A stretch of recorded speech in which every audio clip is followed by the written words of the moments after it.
सबको जय मसीह की। आज हम लोग देखेंगे हम परमेश्वर के मंदिर है करके।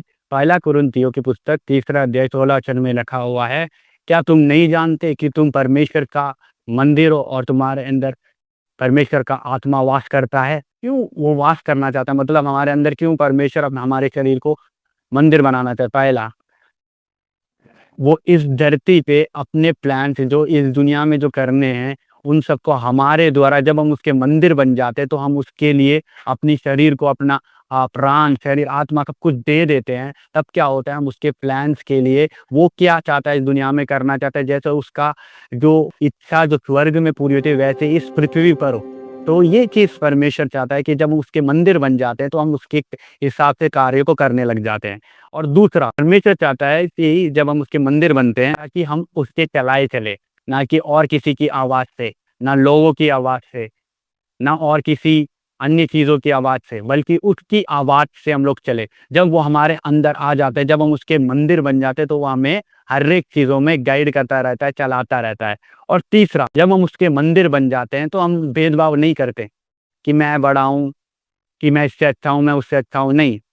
तीसरा कार्य क्या होता है कि जब हम उसके मंदिर बन जाते हैं कि हम लोग सोचते हैं मैं परमे पिता का मंदिर हूँ, तब क्या हो जाता है कि हम लोग एक दूसरे से कंपेयर नहीं करते। हम लोग सोचते हैं अरे ये भी परमेश्वर पिता का मंदिर है, इसके अंदर भी परमेश्वर वास करता है, मेरे भाई के अंदर वास करता है, मेरे बहन के अंदर वास करता है करते हम लोग ऐसे सोच में आ जाते हैं, किसी के ऊपर कंपैरिजन नहीं करते। इधर हम लोग देखते हैं दाऊद की जिंदगी में, भजन संहिता 51 के 11 में, मुझे अपने सामने से निकाल ना दे और अपने पवित्र आत्मा को मुझसे। अगर हम लोग देखते हैं कि दाऊद क्या बोल रहे हैं, पवित्र आत्मा को मेरे अंदर से बाहर मत निकालिए। मतलब सोच के देखिए, पवित्र आत्मा दाऊद के अंदर है। इतना बड़ा राजा दाऊद और बहुत सारी चीजें जो भी उसने प्राप्त की, जब परमेश्वर उसके अंदर आके वास किया तभी जाके उसने क्या किया, सारी चीजें प्राप्त की। और वो बोल रहे कि मेरे अंदर से अपने आत्मा को बाहर मत निकालो करके। दूसरा हम लोग देखते हैं यीशु मसीह की जिंदगी से, यूहन्ना की पुस्तक 5वां अध्याय 19वें वचन में हम लोग जाएंगे। इस पर यीशु ने उनसे कहा, मैं तुमसे सच सच कहता हूँ, पुत्र आपसे कुछ नहीं कर सकता, केवल वह है जो पिता को करते देखता है, क्योंकि जिन जिन कामों को वह करता है उन्हें पुत्र भी उसी रीति से करता है।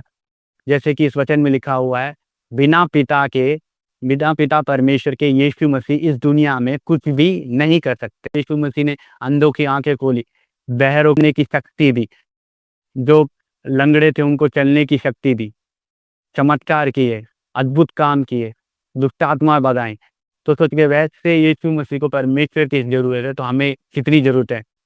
यीशु मसीह के अंदर भी परमेश्वर वास करते थे, फिर उनका शरीर भी परमेश्वर का मंदिर था। और जैसे कि वचन में लिखा, पहला कुरिन्थियों 3 का 16, अगर तुम परमेश्वर मेरे मंदिर को नाश करोगे तो मैं तुम्हें नाश करूंगा करके पहला कुरिन्थियों का पुस्तक 3 का 17 में लिखा हुआ है। अगर आप परमेश्वर के मंदिर इस शरीर को नाश करोगे गंदी चीजों से, गंदी वस्तुओं से, आप ये नहीं बोल सकते कि मैं, मेरा शरीर है, मैं दारू पीऊंगा, मैं ये करूंगा, मैं वो करूंगा, मेरी जिंदगी ये करके आप ऐसा बोल नहीं सकते। क्योंकि ये जो शरीर है, ये जो बल है, ये सारी चीजें कौन दे रहा है आपको? परमेश्वर ही दे रहा है, परमेश्वर यीशु मसीह दे रहा है। आप ऐसा बोल ही नहीं सकते। अरे जो शरीर के अंगों को क्या करना चाहिए, परमेश्वर के लिए देना चाहिए। हमारे हाथों को, पैरों को, हमारी सोच को, हमारे हर एक चीजों को क्या करना चाहिए, परमेश्वर के लिए देना चाहिए।